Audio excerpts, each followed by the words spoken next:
Hi guys, இன்றைக்கி நம்ம சூப்பரான படத்தை பற்றி தான் பார்க்க போகிறோம். படத்துடைய பேர் எஸ்கேப் ரூம். இந்த படத்தில் ஏகப்பட்ட ட்விஸ்ட் இருக்கும். படம் தாறுமாறு தக்காளி சோறு. படத்துடைய டைட்டிலுக்கு ஏற்ற மாதிரி தான் அந்த படம் இருக்குது.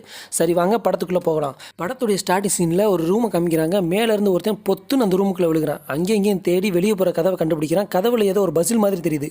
அதை சால்வ் பண்ண ட்ரை பண்ணுறான். ஒன்றும் வேலைக்கு ஆகலை. குழப்பத்தில் பைத்தியம் பிடிச்ச மாதிரி அலையிறான்.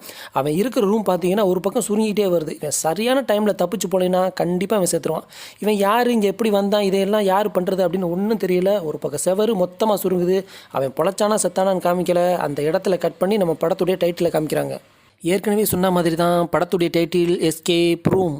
இவ தான் நம்ம படத்துடைய ஹீரோயின் எப்படின்னா ரொம்ப படிப்பாளி அறிவாளி போல் எப்போவும் நோட்டு புக்குமாக தான் இருப்பாள்.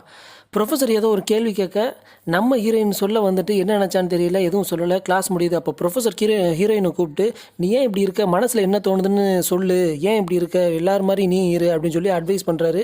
அப்படியே எங்கேயாவது ஆபத்தான ட்ரிப்புக்கு போயிட்டு வான்னு சொல்கிறாரு. எல்லோரும் ரிலாக்ஸ் பண்ண ஏதாவது ஜாலியான ட்ரிப்புக்கு தான் போக சொல்லுவாங்க. ஆனால் இவர் என்னென்னா ஆபத்தான ட்ரிப்புக்கு போகணும்னு சொல்கிறாரு. ஏன்னு தெரியல. அப்படியே ஒரு கருப்பனை காமிக்கிறாங்க. அவன் பந்தாவான பைக்கில் வந்து இறங்குறான். அவனுக்குனே ஒதுக்கப்பட்ட பார்க்கிங்கில் பைக்கை நிப்பாட்டிட்டு ஆஃபீஸ்க்குள்ளே போகிறான். ஆஃபீஸில் பெரிய போஸ்டிங்கில் இருப்பான் போல். எல்லாத்தையும் தன்னோட பேச்சாலே மயக்கிறான் போல். அவன் தொட்டதெல்லாம் சக்ஸஸ் மாதிரி தெரியுது. வாழ்க்கையே சூப்பராக வாழ்கிறான். அப்படியே இன்னொரு சப்ப முஞ்சியை காமிக்கிறாங்க. அவன் எந்த வேலைக்குமே ஆகாத மாதிரி தெரியுது.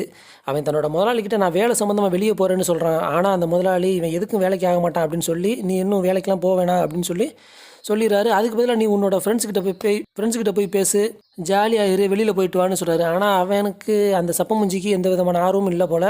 அவன் வேணான்னு சொல்கிறான். அதுக்கப்புறமா கருப்பனை காமிக்கிறாங்க. அவனுக்கு ஒரு கிஃப்ட் வருது. ஒரு பசில் மாதிரி தெரியுது. அதை பார்த்துட்டு என்னடா அது வித்தியாசமாக இருக்குது அப்படின்னு சொல்லி தன்னோட அசிஸ்டண்ட்கிட்ட கொடுத்துட்டு போகிறான். அசிஸ்டண்ட் என்ன பண்ணுறான்னா அதை அவனுடைய டேபிள்லேயே வச்சுட்டு போகிறான்.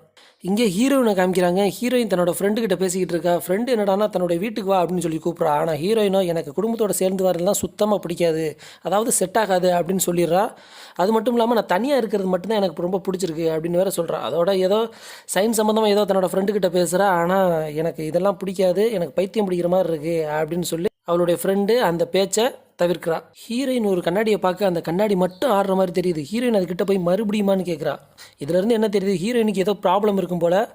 அதனால தான் அவளுக்கு மட்டும் அப்படி தெரியுது போல். திடீர்னு சிப்பை திறக்கிற சவுண்டு கேட்குது. ஹீரோயின் டக்குன்னு முழிச்சு பார்க்குறா.